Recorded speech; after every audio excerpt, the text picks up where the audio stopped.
XSFM입니다. I, D, W, K.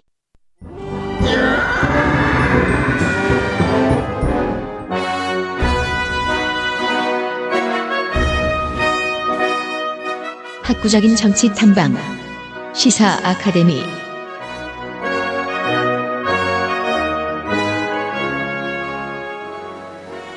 한참 뒤에 눈에 띄는 문제연구소의 조성주 소장입니다. 어서 오십시오.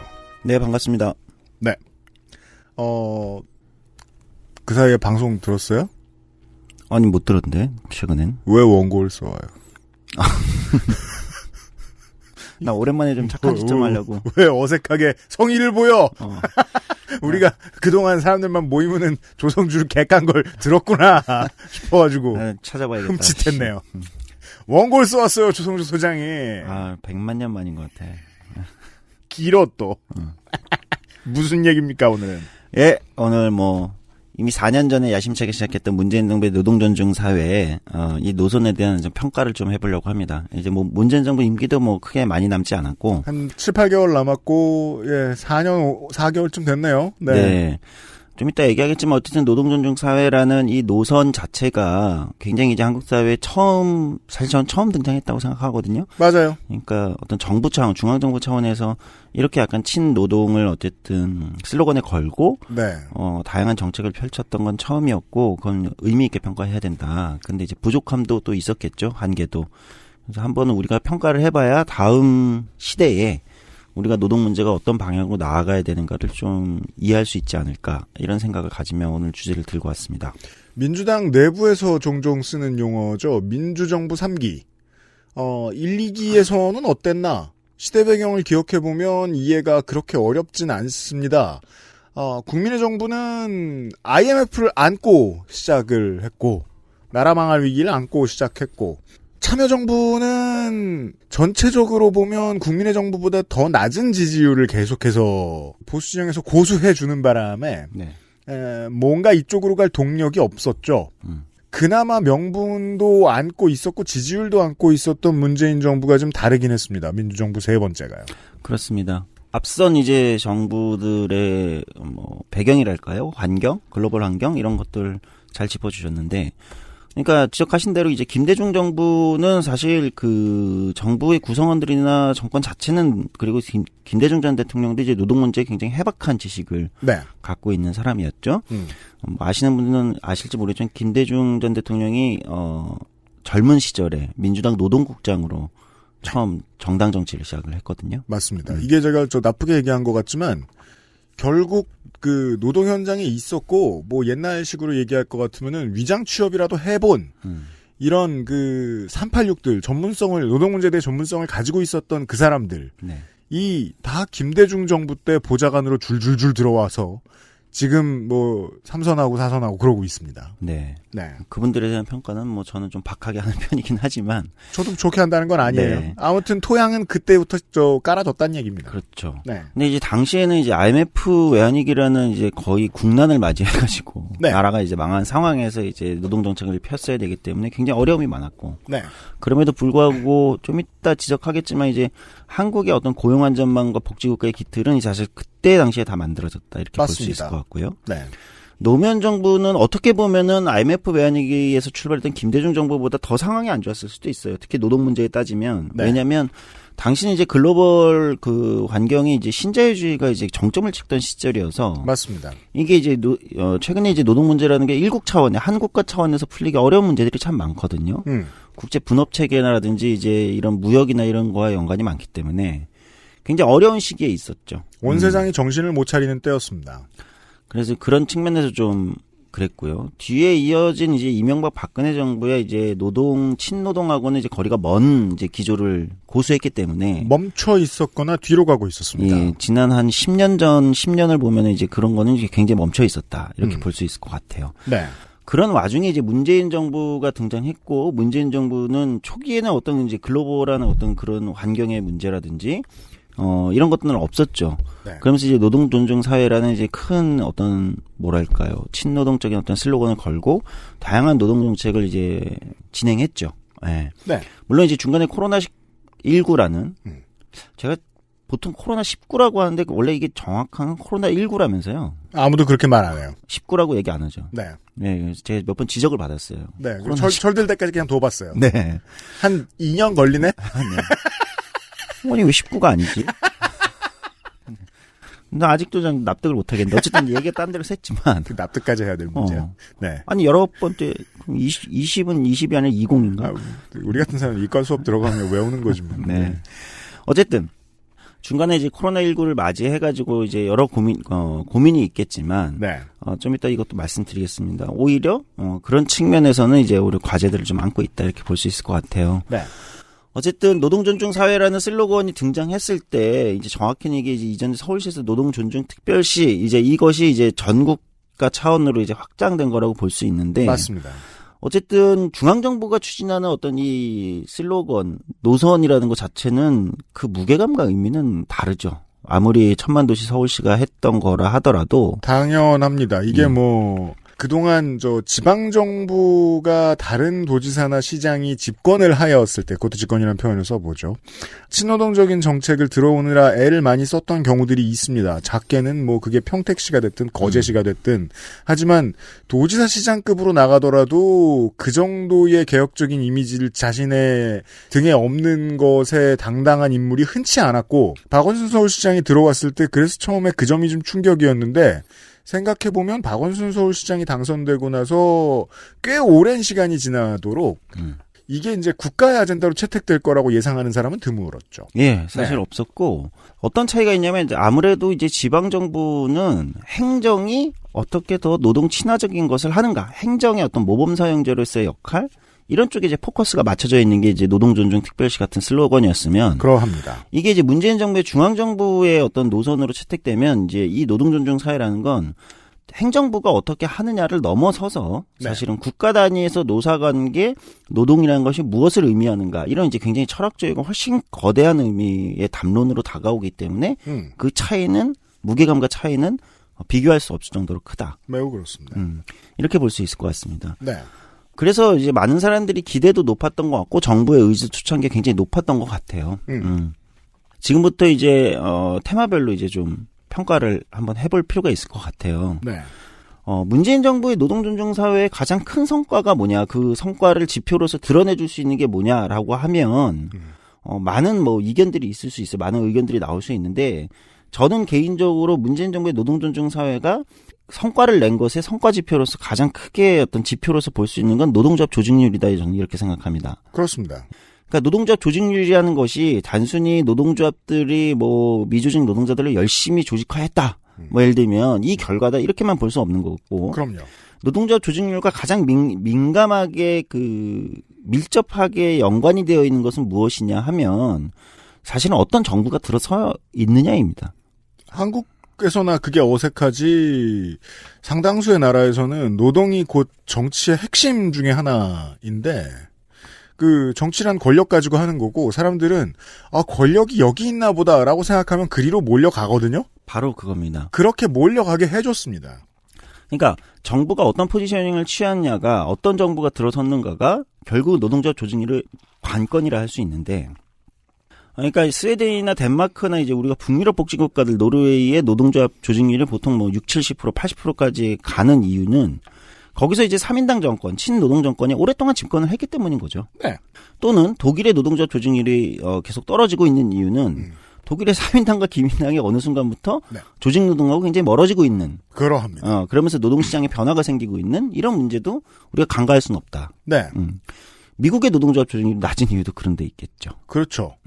미국의 좌파가 오바마 행정부가 한 게 없다라는 이야기를 하는 것도 우리나라에서 문재인 정부가 한 게 없다고 얘기하는 거하고 좀 비슷한 원리이긴 합니다. 네. 메시지를 던져놨는데 실제 이루어진 게 뭐냐라는 말을 하고 싶은 거예요. 그렇죠. 그렇게 다시 돌아오면 문재인 정부의 노동존중 사회의 어떤 성과 지표로서 노조 조직률을 본다면 많이 올랐어요. 숫자는 드라마틱합니다. 네. 제가 말씀드리면 2004년도에 한국의 노조 조직률이 10.5%였고 2010년도쯤 그러니까 이제 이명박 정부죠. 네. 당시에 가면 10% 아래로 떨어집니다. 9.5% 뭐 9.7% 이 정도. 그러니까 10% 아래쪽으로 계속 하락하고 있었다는 거예요. 노조 조직률을 아예 낮추기 위한 공작이 들어갔다는 사실을 예전에 방송을 통해 알려드린 적이 있습니다. 네. 그러니까 87년에 789 노동자 대투쟁이라고 얘기하는 그 시기에 노동조합들이 많이 생기면서 한국의 노조 조직률이 뭐 17%, 뭐 20%를 육박하게 올랐었지만, 그건 이제 초기 효과가 있는 거고, 네. 그 다음에 이제 그건 이제 가입 대상도 굉장히 이제 가입 대상의 범위도 그때는 좀 작았기 때문에, 높아 보이는 효과가 있었다면, 그 이후로는 계속 하락세를 했고, 결국은 2010년대 초반에는 10% 밑으로 떨어지는 OECD 전체 국가에서 최하위권을 기록하는 수준까지 왔었다는 거죠. 예. 그런데 이게 이제 언제부터 극적으로 바뀌냐. 문재인 정부, 즉 2017년 문재인 정부가 들어오면서부터 다시 10%대를 회복하고 지금 노동부 통계는 2019년도 통계까지 나와 있어요. 네. 지금 이제 방송이 2021년 이제 9월에 하고 있는데 네. 2019년 통계에서 12.5%를 기록했습니다. 이제 정권이 바뀌면 이번 정권의 마지막 성적표들이 쭉쭉 이제 내년 내후년에 나올 텐데 이건 숫자가 당연히 더 올라가 있을 거예요. 그러니까 단순 비교하면은 9.5%대였던 2010년에 비교해서 3% 정도가 올랐다는 거죠. 네. 근데 이게 2019년 통계라고 말씀드렸어요. 그 2019년 지금 2021년이잖아요. 제가 장담하는데 2021년 통계 지금 시점에 이건 아직 집계가 안 된 것뿐인데 네. 지금 시점에 노조 조직률을 만약에 계산해 본다면 저는 14%가 넘었을 거라고 생각합니다. 쑥 올라가 있을 가능성이 매우 높다. 왜냐하면 이제 작년 올해 또 굉장히 많은 조직화가 있었거든요. 저는 이제 뭐 조성조 소장은 근처에서 보셨겠습니다만은 저는 그걸 냄새로 느끼는 게 바람과 냄새로 대충 느끼는 것이 노조를 만들어야겠다라고 생각해서 그걸 떠벌리고 다니는 관종들이 제 주변에 너무 많이 보여요. 네. 원래 제가 이게 왜 이렇게 말씀드리냐면 아주 지저분한 현실 세상과 하늘에 붕 떠있는 듯한 정치를 계속 가까이 붙여놓고 얘기를 해봅시다. 어딘가에 권력이 있다고 생각하면 너저분한 사람들이 제일 빨리 달려가거든요. 그렇죠. 파리가 먼저 꼬이죠. 보이더라고요. 오, 빠른데? 왜 저러지? 느낀 거죠? 네. 조직하면 나한테 뭔가 떨어져. 그렇죠. 네. 그래서 2021년 지금 시점은 저는 14%가 넘었을 거라고 예측을 하고 그렇게 본다라면 문재인 정부 들어와서만 거의 5% 가까운 조직률 상승이 있었다. 네. 굉장히 큰 거거든요. 특히 이게 의미가 있는 것은 전 세계적으로 노조 조직률이 올라가고 있는 나라는 없어요. 거의. 없어요. 네. 네. 안타깝게도 우리가 알고 있는 노동 선진국이라든지 예를 들면 주요한 OECD 국가들 대부분이 노조 조직률이 하락하고 있습니다. 네. 네. 이게 이제 상위의 기업들에 있는 국가, 거기에 노동 문화가 어떠냐에 따라서 하청받아 커나가는 나라들의 노동 문화도 좀 영향을 받는 모습을 보이곤 하는데 미국과 중국이잖아요, 지금은. 네. 중국에 그런 걸 기대할 수 없고요. 중국엔 노조가 거의 불법에 가깝기 때문에. 참 신기하죠. 네. 공산주의인데. 네. 그러니까 전 세계적으로 대부분의 나라들이 그리고 노동운동이 굉장히 강했던 나라들조차도 노조 조직률이 계속 하락하고 있었고 이것이 어쩌면은 조금 다른 얘기지만 주요 국가들에서 삼인주의 정당들이 점점 약화되어 왔던 네. 배경이기도 하겠죠. 네. 그런 와중에 한국에서 노조 조직률이 이 정도 표현이면 혹자들은 9.5에서 14.5면 막 5%면 그렇게 많이 올랐다고 할 수 있냐라고 얘기하겠지만 나머지 나라들과 비교해 보면 그렇죠. 전체가 하락하는 와중에 유일하게 5%가 상승했다. 지난 5년 사이에 놀랍게도 가장 왼쪽으로 갔다. 예. 이거는 전 세계의 학자들이나 연구자들이나 또는 노동운동에 관련 있는 많은 사람들이 굉장히 놀라운 눈으로 바라볼 수밖에 없는. 그렇습니다. 도대체 무엇이 그것을 가능하게 했는가라는 질문을 던질 수밖에 없는 굉장히 중요한 사건입니다. 자본시장에서 이 히트 상품은 트렌드가 됐다는 얘기거든요. 네. 한국에서 트렌드가 됐다는 얘기예요. 맞습니다. 이렇게 보이고요.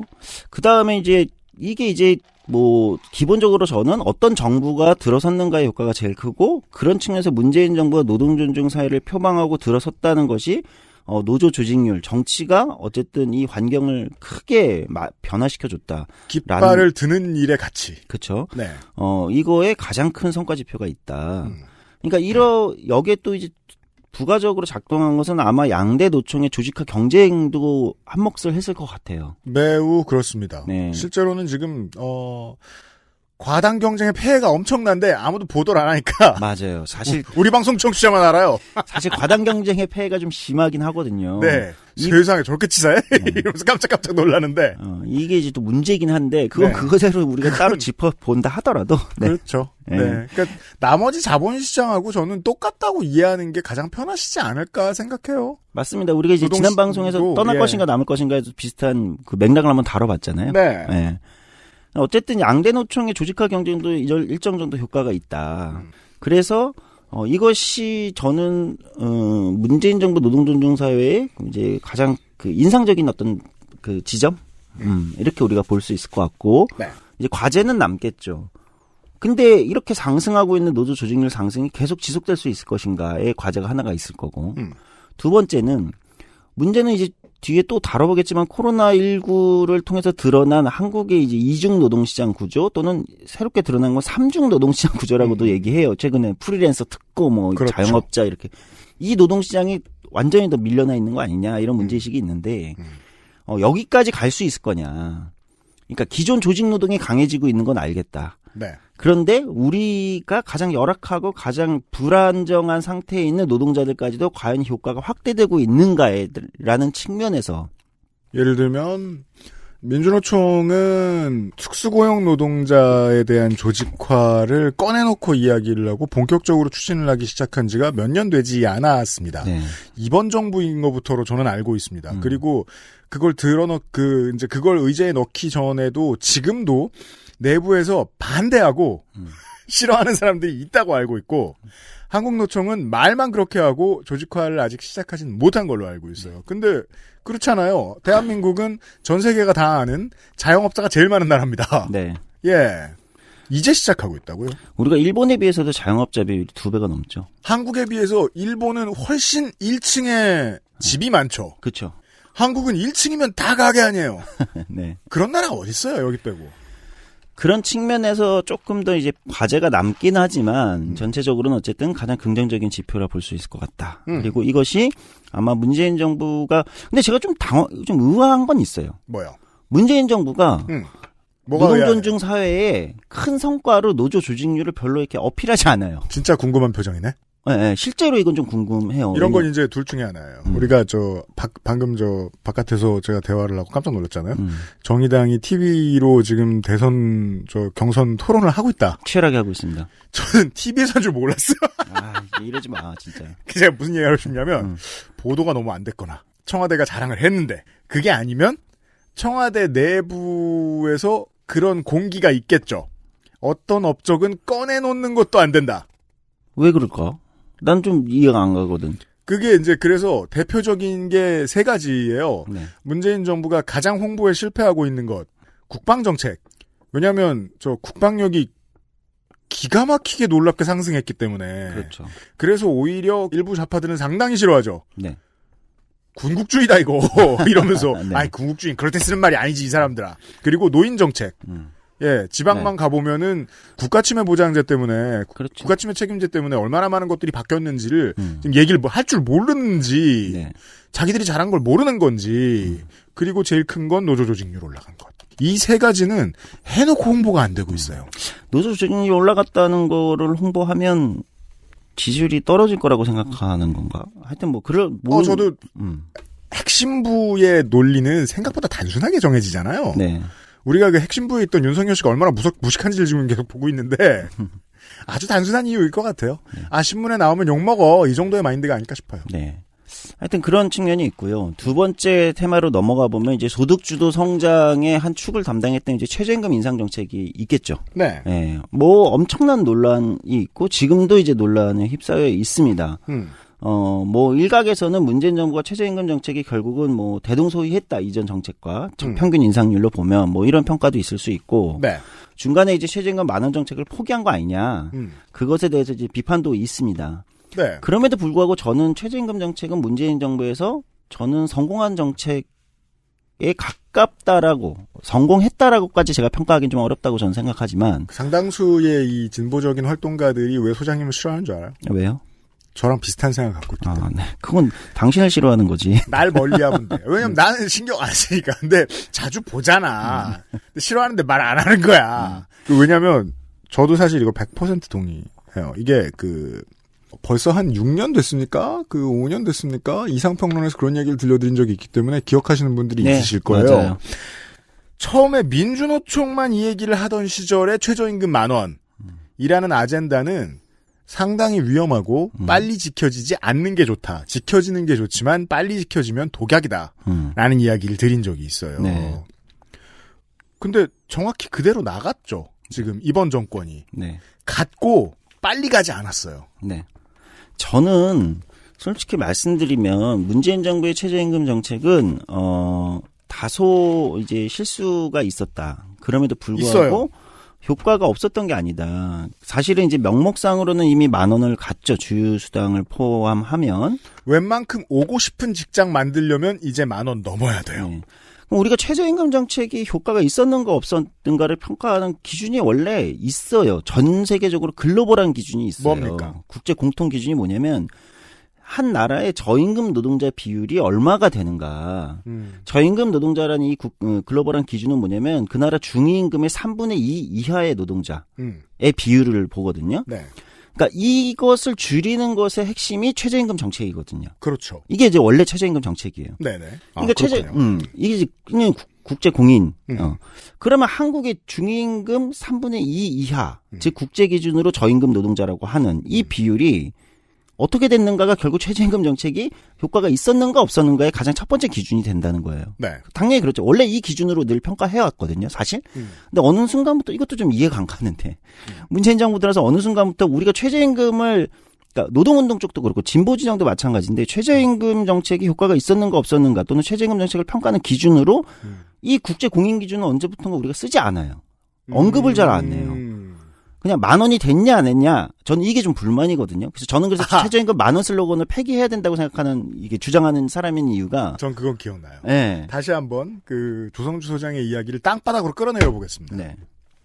자, 온 세계의 이웃 여러분. 세상에는 이해를 쉽게 하고 싶은 게으른 사람들이 있습니다. 그 구호를 들으면 구호 짱이구만 이러고 거기에서 끝나는 사람들이 있습니다. 네. 그들도 시민의 다수예요. 제가 지난주에 어제는 되게 놀라운 걸 봤어요. 모든 새는 실존하지 않는다. 새? 네. 버드? 네. 다 국민을 감시하기 위해서 정부가 만든 거다라고 주장하는 단체가 있어요. 아, 그래요? 네. 미국 사람들이에요, 역시나. 그 사람들이 하는 얘기를 들었을 때 꽂히는 사람이 있을 거 아니에요? 그래서 버드워칭하고 그러던가. 나도 감시하려고? 최저임금 10,000원이라는 단어를 들었을 때도 다른 모든 논리가 잊혀지는 사람들이 있어요. 그만큼 강력한 구호는 지도부로 하여금 이걸 계속 쓰고 싶게 만드는 매력이 있습니다. 이게 가장 큰 문제죠, 정치에. 너무 매력 있는 구호는 그 구호에 모두가 빠져버려서 바깥을 고민하지 못하게 해요. 최저임금 10,000원이라는 구호의 가장 큰 단점이 그거였어요. 그 구호 바깥을 생각해보지 못하게 만든다. 근데 처음부터 그랬어요. 처음부터 이 단어에 꽂혀가지고 다른 걸 안 보는 사람들이 너무 많았고 최저임금 10,000원 시대가 열리면 모두가 행복할 것처럼 이야기하는 정치인들도 있었어요. 다 잘못했죠. 그렇죠. 복잡하게 생각했어야 되는데. 예. XSFM입니다.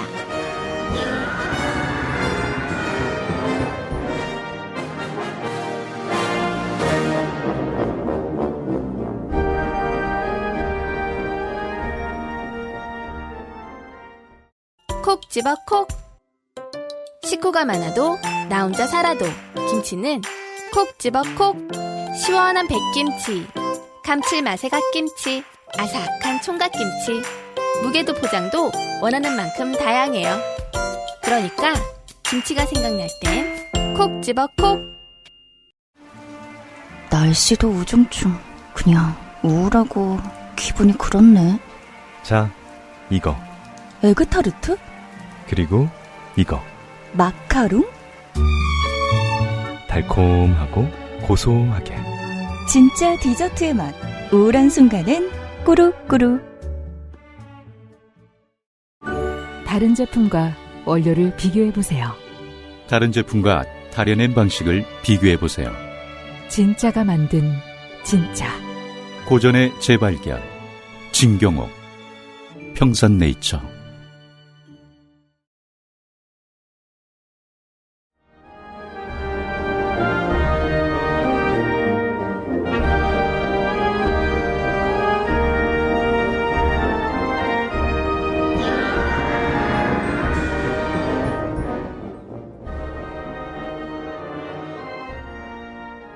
그러니까 원래 최저임금 10,000원 구호가 나오기 전에는 한국의 최저임금이 얼만큼 올라야 되는가, 무엇을 목표로 가는가, 이 중위임금 3분의 2 미만이라고 하는 저임금 노동자 비율을 낮추기 위해서 최저임금이 올라야 된다는 게 이게 이제 원래의 논리였단 말이에요. 근데 그게 없어졌죠. 이게 없어지고 10,000원이라는 슬로건이 등장하고 심지어 이제 문재인 정부도 이제 최저임금 10,000원을 걸면서 저는 이제 이게 실수였다고 보는데 크나큰 그러니까 슬로건과 그러니까 구호와 정책은 다른 거잖아요. 저는 이제 그 지점에서 다시 이제 정치로 한번 끌어올려 봅시다. 저는 그게 실수였다고 생각하네요. 그러면 이미 다 퍼졌잖아요. 아, 네. 그렇죠. 이거 어떻게 주워 담아요? 사실 당시에 대선에 나왔던 유승민 당시 후보도 그렇고 다른 후보도 다 10,000원을 얘기했으니까. 바른정당도 정의당도 다 똑같은 얘기를 했어요. 네, 맞습니다. 그러면 이걸 못 주워 담는 대신에 어떻게 해야 되죠? 정치적 트릭을 써야죠. 네, 맞습니다. 천천히 갔었어야 됐어요. 예. 그리고 욕먹을 때쯤 되면은 좀 끌어내렸어요. 네. 저는 이게 답이었다고 생각해요. 네, 저도 그렇게 생각해요. 그래서 다시 돌아올게요. 그러면 원래 잊혀졌지만 지금 다시 끌어와서 저임금 노동자 비율로 우리가 보자. 최저임금 정책의 효과가 있었는지. 네. 그러니까 10년 전에 우리나라의 저임금 노동자 비율. 그러니까 제가 청년 유년 때 최저임금 올려라. 그때 4,000 얼마에서 몇백 원 더 올려라 이런 걸 할 때 우리나라의 저임금 노동자 비율이 25% 수준이었습니다. 중위임금 3분의 2가. 넷 중 하나. 그러니까 이게 OECD에서 가장 높은 수치 중 하나였어요, 우리가. 거의 최상위권이었어요. 그러니까 우리나라 저임금 노동자가 너무 많다. 네. 이 이유는 최저임금이 너무 낮다. 그래서 올려야 된다. 이제 문재인 정부 들어서 그럼 저임금 노동자 비율이 어떻게 개선됐는가? 2019년에 저임금 노동자 비중은 17%입니다. 뚝 떨어졌어요. 엄청나게 떨어진 거예요. 그 10년 전에 25%면 4명 중 1명이었다는 거잖아요. 네. 근데 지금 5명에 1명이 안 돼요. 네. 예. 이거는 한 4년 동안의 효과로서는 어마어마한 효과를 사실 거둔 거거든요. 이게 이제 그러면 이제 이명박 박근혜 정부 때도 최저임금 비슷하게 올렸다 이렇게 했는데 그렇지 않습니다. 그렇게 올렸을 때도 우리나라의 저임금 노동자 비율은 23.7%, 23.5%, 그러니까 25% 그 언저리에서 계속 있었단 말이에요. 5,6천 원대에서 왔다 갔다 할 때랑 얘기가 다르죠. 예. 그럼 19년도 기준으로 저임금 노동자 비율이 17%입니다. 그러니까 무슨 얘기냐면 최저임금 정책이 원래의 효과를 거뒀다는 거예요. 저임금 노동자 비율을 낮추는 게 원래의 목적이었으니까. 네. 그러니까 10,000원을 달성하는 게 목적이 아닙니다. 그렇죠. 10,000원을 달성하면 그 다음에 끝난 거예요? 아니죠. 이 얘기는 누군가가 했어야 돼요. 저임금 노동자 비율은 계속 낮아져야 되는 거잖아요. 17에서도 더 낮아져야 돼요. 근데 10,000원 달성하면 끝나는 게 아니지 않습니까? 제가 소장님한테 동의하는 부분은 그거예요. 이게 다 이루어졌죠? 그러면 다시 슬로건을 걷어내고 그 슬로건이 왜 필요했는지를 다시 이야기할 필요가 있어요. 맞습니다. 지금처럼. 예. 그래서 그런 측면에서 효과가 분명히 있었다. 이렇게 보이고요. 보이는 게 아니라 이건 이제 증명이 되는 부분이어서 수치로. 오늘 원고 있으면 좋네요. 이제 노동 시간 얘기는 딱히 길게 없으니까 제가 지난주에 지금은 독일에 가서 앉아 있을 이가은 팀장하고 얘기를 하면서 독일에 가 있어 맞아요. 그렇죠. 예. 제가 이 얘기를 했거든요. 지난 4년 동안 노동 시간을 줄이는 회사가 되게 많은데 그건 보도가 하나도 안 된다. 대신 어디에서 알 수 있느냐? 대도시의 간선로에서 알 수 있다. 어디서? 대도시의 간선로, 광변북로, 네. 올림픽대로에서. 네. 왜? 5시면 간선로가 꽉 차 있거든요. 네. 어떤 건 물류일 수도 있겠지. 하지만 상당수는 그때부터 퇴근하는 겁니다. 그렇죠. 근데 그걸 경제지가 보도해줄 리도 없고 그냥 언론이 눈치채지 못하지만 나아지고 있을 뿐이에요. 이런 류의 구호는 장기적으로 이어집니다. 네. 최저임금 10,000원도 지금 올려놓으니까 그러니까 지금 8,000 얼마, 9,000 얼마에 지금 맞춰가지고 주려고 하는 사람들 많죠. 하지만 제가 아까 얘기했듯이 저는 지금 계속 지나다니면서 전단지를 보고 막 이러거든요. 네. 냄새를 맡으려고. 조금이라도 오고 싶은 알바 자리를 만들고 조금이라도 오고 싶은 기간제 자리를 만들기 위해서는 이제 10,000원 이상을 줘요. 네. 문화는 점차 바뀌더라고요. 그렇죠. 예. 이제 앞으로 바뀔 거란 말씀을 드리고 싶은 거예요. 지금까지 해온 게. 네. 그런데 이 지점에서 이제 그렇다고 이제 다 효과만 있었고 잘했냐? 근데 사실 저는 이제 아까 얘기했듯이 그럼 문제점은 뭐냐 지금 최저임금 정책에서. 문제점은? 그러니까 제가 좀 전에 말씀드린 최저임금 그럼 이제부터 안 올라야 되냐? 올라야죠. 최저임금 계속 올라야 됩니다. 네. 왜? 저임금 노동자 비율이 계속 떨어져야죠. 그렇죠? 이건 우리 0을 향해서 가야 됩니다. 저임금 노동자 비율은. 네. 이건 국제 공인 저임금 노동자 비율이잖아요. 네. 그럼 앞으로도 계속 올라야 되는데 문제는 여기서부터 어렵게 됐다는 거예요.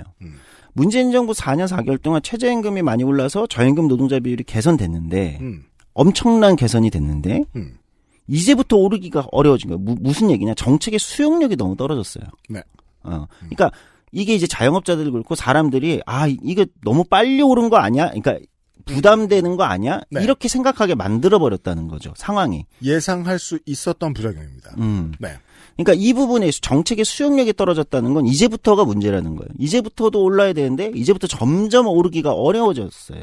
그러니까 이 지점에서 저는 조금 평가할 점이 있다고 생각해요. 네. 그러니까 정책의 수용성을 높이기 위해서 훨씬 더 다양하고 속도 조절도 그렇고 초기부터 예를 들면 첫해 16% 올렸단 말이에요. 사실 이런 것들이 저는 네. 정책의 수용력을 상당히 떨어뜨렸다고 보거든요. 중간에 오히려 산입범위 조정하고 주유수당 문제가 여전히 이건 찬반이 있을 수 있지만 네. 들으시는 분들 중에서 제가 예전에 한번 다뤘지만 어쨌든 주유수당 문제가 여전히 이제 뇌관으로 남아있죠. 네. 예, 이게 이제 남아있잖아요. 그러니까 이런 것들을 처리하지 못하면서 정책의 수용력이 계속 떨어져서 이제 다음 정권에서 이제 최저임금 정책이 굉장히 좀 고민스러운 상황이 된 거죠. 그 점에 있어서는 다음 정권이 상당히 암담한 것이 관련된 기사들을 찾아보면 지금 민주당의 두 대선 경선 후보의 주변의 노동 인사들도 다 한국노총이고 국민의힘은 더더욱 그렇고요. 지금 대선 경선 참여한 예비 후보들이 지금 계속해서 한국노총을 방문하고 있죠. 민주노총은 안 가도. 근데 이재명 후보 중에는 전 민주노총 위원장님들 많이 가셨던데. 네. 그분들 몇 면을 알면 전 민주노총이라고 붙이지 못합니다. 이제 이분들이 옆에 자리를 차지하고 있는 한 최저임금 정책의 지금 수용력 떨어지는 문제는 계속해서 개선되지 않을 거고 지금 소장이 이야기한 나머지 카드들 언제든지 꺼내서 적용되면 좋을 카드들은 한국노총 출신 인사들은 좋아하지 않아요. 사실 민주노총 출신도 안 좋아해요. 그 왜 그래? 똑같아. 이거는 한국노총과 민주노총을 가리는 문제는 아니고. 알았어요. 네.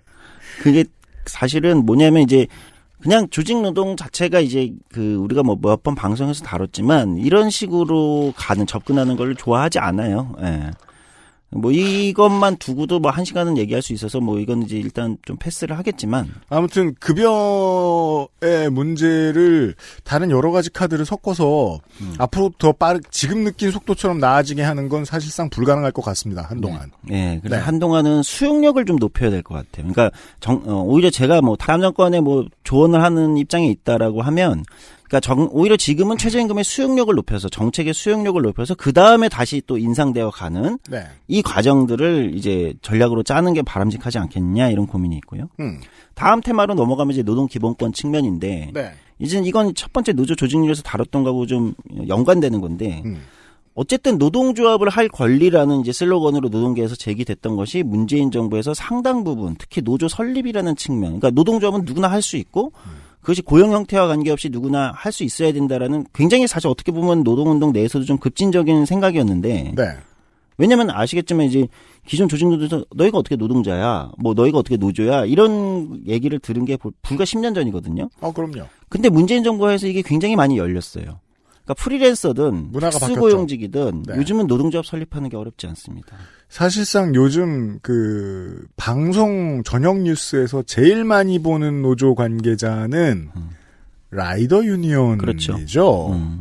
거기도 회사 노조가 아닙니다. 맞습니다. 예. 그리고 근로기준법상 노동자도 아니에요. 네. 근데 물론 서울 라이더 유니온의 설립 신고는 서울시가 당시에 냈지만 당시 그건 이제 서울시가 아까 잠깐 얘기했듯이 초반부에 그러니까 적극적 그러니까 일종의 선례를 일부를 만드는 수준이었는데 네. 지금은 문재인 정부 하에서는 이미 전국적 차원에서 어떤 형태의 그랬죠. 노동조합이든 네. 고용 형태가 어떻든 노동조합을 만드는 거 어렵지 않습니다. 그래서 내가 무슨 일을 하든 이제는 상당수의 시민들이 이거 별로고 뭔가 조직이 필요할 것 같은데 그럼 조직화하는 문제에 대해서 네. 별 거리낌이 없어졌죠. 그래서 아까 UMC가 오히려 지적했듯이 누구든 노조를 만들 이제 이 분위기가 형성이 되고 자유가 있다는 게 확인이 되니까 이상한 사람들도 나올 수 있어요. 네. 별놈 다 꼬입니다. 네, 그렇습니다. 근데 그거는 사회가 진전돼 나가는 과정에서 일어나는 자연스러운 현상이니까. 네. 그게 그래서 처음에 정치에 관심을 가지셨던 분들이 그 주변에서 얼쩡거리는 몇몇 사람들 만나보고 에이 근처도 가지 말아야지 생각하신다고요. 그러지 말라고 노무현 대통령이 연설한 겁니다. 맞습니다. 당신까지 돌아서면 큰일이에요. 네. 그래서 기존에는 서울시나 일부 지방정부에서 선례를 소수 만드는 과정이었다면 이건 이제 국가 차원에서 이미 이제 관행 같은 걸로 굳어진 측면이 있죠. 네. 이게 뒤로 돌아갈 수 있을까? 저는 다음 정권이 만약에 어느 쪽이 되더라도 진보 보수 어느 쪽이 되더라도 뒤로 다시 돌아가기 조금 까다로워질 수는 있어요. 부담스러울 겁니다. 예. 근데 누가 해도 부담스러울 겁니다. 뒤로 돌아간다고 하는 것은. 아마 만약에 뭐 국민의힘이 집권을 한다고 하면 입법 시도를 할 수 있어요. 네. 뭐 제가 직접 당해봐서 알아요. 마이너 매체들 막기 위해서 박근혜 정부가 언론사로 등록을 반드시 해야 하고 하려면 5명 이상의 기자를 고용하라. 이런 법을 집어넣은 적이 있었어요. 네. 그래서 그거 한창 준비하다 정권이 바뀌었거든요. 우리 회사에서도. 그런 식의 입법은 시도할 수 있어요. 무슨 말씀을 드리고 싶은 거냐? 아직까지 법제도가 잘 돼 있어서 지금 이렇게 문화가 바뀐 건 아니에요. 네. 근데 이제 그런 건 있어요. 지금까지 이제 어쨌든 이런 분위기와 노조 설립이 좀 편해진 것은 문재인 정부의 이제 적극적 행정의 결과거든요. 그러니까 해석을 적극적으로 해준 거죠. 네. 행정을 적극적으로 해준 건데 아직 법제도가 바뀐 건 아니에요. 그러니까 물론 저는 이 적극적 행정을 뒤로 돌리는 게 굉장히 누가 들어와도 부담스럽기 때문에 일정 정도는 자리 잡을 거라고 생각하지만 네. 그게 법제도로 바뀌는 거하고 아닌 거하고는 또 다르거든요. 근데 그런 지점에서는 또 의아스럽게 저는 좀 의아스럽다고 생각하는데 네. 물론 이해가 가는 측면도 있겠네요. 그러니까 문재인 정부가 이걸 법제도화하는 것에는 또 특별하게 뭐를 시도하지는 않았어요.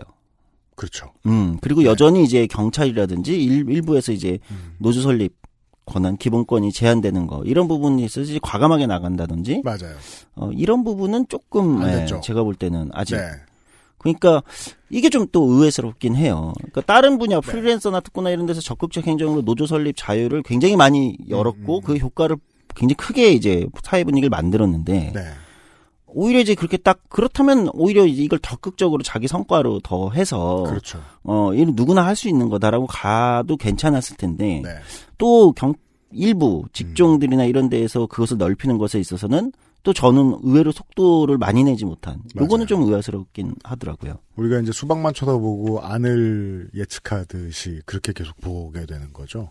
저는 그래서 언제나 청와대 내부에 어떤 사람들이 이런 류의 메시지가 자유롭게 오가거나 적극적으로 추진되는 걸 막고 있다라고 대충 예측을 하는데 그래서 행정부가 휘두를 수 있는 두 가지 칼을 어떻게 쓰는가를 자세히 보게 됩니다. 하나는 직접적 입법 혹은 여당을 통한 입법 이고 나머지 하나는 행정적인 푸시죠. 사람들한테 플래카드 걸고 이거 하세요 저거 하세요 이거 만들어놨습니다 하세요 이거 하시면 좋습니다 정도의 홍보를 해주는 것. 사실상 이 후자의 가장 대표적인 예가 방역이에요. 네. 근데 전자로 나갈 것 같으면 확실한 입법을 통해서 행정명령을 통해서 나간 게 그렇게 많느냐? 별로 없어요. 예, 이번 정권은 그랬던 것 같습니다. 네. 예, 그렇다면 뭔가 부담스러우니까 못하는 거겠죠. 자, 다음 또 테마로 넘어가 보도록 하겠습니다. 네. 노사관계를 한번 짚어볼게요. 노사관계 측면에서는 절반 정도의 평가가 있을 것 같아요. 그러니까 절반이라는 건 뭐냐면 ILO 얘기 안 해요? ILO는 뭐 체결했으니까. 써놓고 체결했다 끝. 네, 뭐 진전이 있었다. 네. 오랫동안 못 해왔는데 기본은 하게 됐다. 예, 네. 기본은 하게 됐다. 이제 뭐 할 말은 좀 있다 이제 국제사회에. 네. 그렇죠. 네, 물론 아직도 할 말은 없어요. 네, 네. 물론 뭐 아쉽다는 분들도 있는데 저는 뭐 일단 체결은 했다. 네. 노사관계 넘어가면 노사관계는 저는 절반 평가하면 절반은 뭐냐면 이제 어쨌든 뭐 여전히 현장에서 많은 탄압이 있고 그것이 꼭 물리적인 탄압만 탄압이 아니잖아요. 그러니까 그럼요. 굉장히 다양한 형태의 이제 사측의 더 교묘해지고 뭐 집요해진 어떤 탄압 구조가 있긴 하지만 실제로 가장 장기적으로 노동자를 힘들게 하는 것은 손배소인데 네. 이번 정부 왔다고 뭐 안 하지 않아요. 네. 기업들이 다 합니다. 그런 측면은 있지만 이제 과거 뭐 예를 들면 이런 거 공권력 정부 입장에서 평가를 하면 공권력을 투입해가지고 어떻게 해버리는 이런 문제들 네. 이런 문제들에 있어서는 노사관계라는 측면에서 보면 그런 것들은 확실히 줄어들었다. 이렇게 표현해보죠. 이게 뭐 당하면 내 일입니다만 숫자를 보고 있으면 극도로 줄어들었습니다. 거의 사라진 수준으로. 네. 네. 물론 굉장히 좀 아쉬운 부분은 여전히 이제 민주노총의 위원장이 이제 구속됐잖아요. 네. 공권력이 들어갔죠. 총연맹 건물에. 그렇죠. 구속됐는데 이런 측면은 굉장히 이제 오개티 이렇게 표현하기엔 너무 큰 문제긴 한데 비판 지점이 확실히 있는 것 같아요. 네. 이 정부에서조차 총연맹의 위원장이 또 네.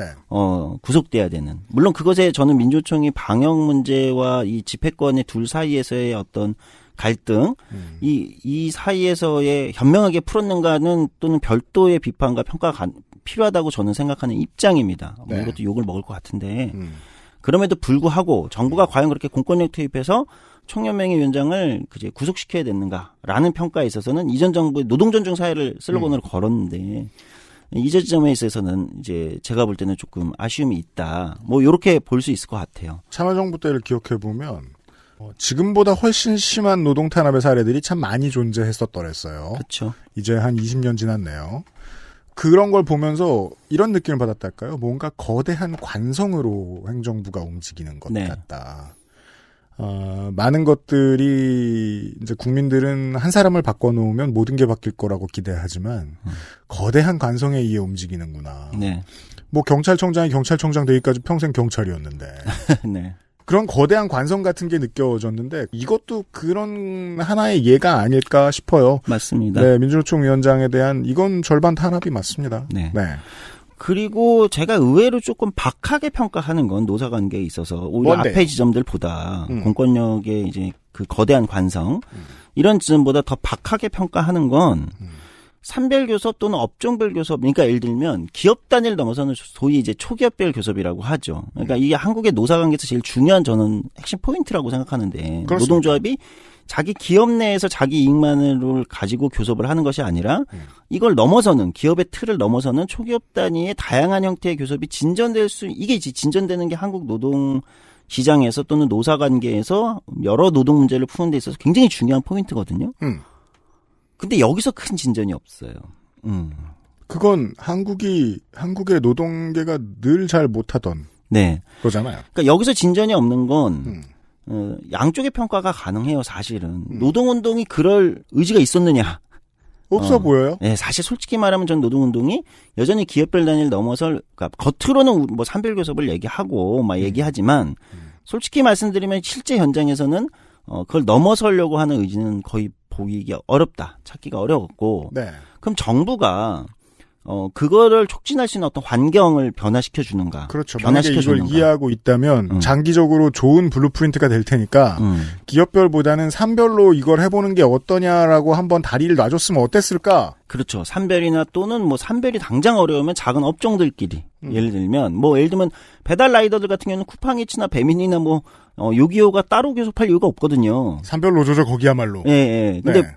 실제 개념상으로 이게 이제 업종별이 될 텐데 그게 사실 일종의 산별이죠. 네. 그렇죠?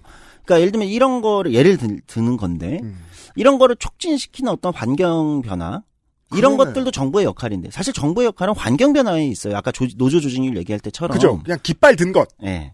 그게 제일 커요, 정부 역할은. 그래서 이게 소장이 아쉽다고 하는데 누가 들을 땐 딴 세상 소리 같은 거죠. 글쎄 정부에서는 이게 필요하다는 이해를 못했을 텐데. 저는 하고 싶다는 생각이 아무도 없는 것 같은데 라고 생각하실 수도 있을 것 같아요. 저는 솔직히 이 지점은 정부가 생각이 없었던 것 같아요. 그러니까 이걸 중요하게 생각하지 않았던 것 같아요. 그렇죠. 네. 이 질문에 대한 조금 더 깊은 답은 이거죠. 아무도 관심 없는 분야가 아니냐. 노동계도 정부도 기업도. 네. 근데 저는 이게 한국 노동시장에서 제일 중요한 문제라고 생각하거든요. 그래야만 노동운동도 바뀌고 노사관계도 더 안정적이 되고 바뀌고 여러 문제가 풀릴 텐데 이거는 제가 볼 때는 좀 굉장히 박하게 평가할 수밖에 없다. 관심이 없었다. 이렇게. 문 대통령이 당선 다음 날 인천공항 찾아간 문제에 대해서 조성수 소장이 좋은 점과 나쁜 점을 예전에 설명을 해드린 적이 있죠. 네. 여기서 좋은 점은 오늘도 말씀드렸습니다. 깃발을 들어서 바뀌는 것. 네. 문화를 선도하는 어떤 트렌드세터. 네. 그 점에 있어서는 산별교섭의 중요성을 역설하는 트렌드 세팅을 한번 해봤으면 어땠을까? 네. 그랬을 리 없을 것 같고 앞으로도 안 그럴 것 같습니다. 네. 되면 참 좋은데요. 이런 지점이 있고요. 네. 다음은 이제 코로나19를 잠깐 얘기할 수밖에 없을 것 같아요. 네. 19. 왜 이렇게 입에 안 붙지? 코로나19를 얘기할 수밖에 없을 것 같아요. 네. 그러면 하루 연습하시고 네. 내일 다시 하세요. 알겠습니다. 와 이게 원고를 써오니까 방송이 길어지네. 그런가? 아니 근데 오늘 같은 시간은 좀 길게 얘기해 볼 필요가 있을 것 같아요. 맞습니다. 예. 이번 정부의 이 노동존중사회 정책 혹은 이번 정부의 노동정책에 대한 평가 이야기입니다. 이번 주는. 네, 내일 다시 이야기를 해보죠. 조성수 소장이었습니다. 내일 다시 뵙겠습니다. 유승균 PD였습니다. 안녕히 계세요. XSFM입니다. I, D, W, K.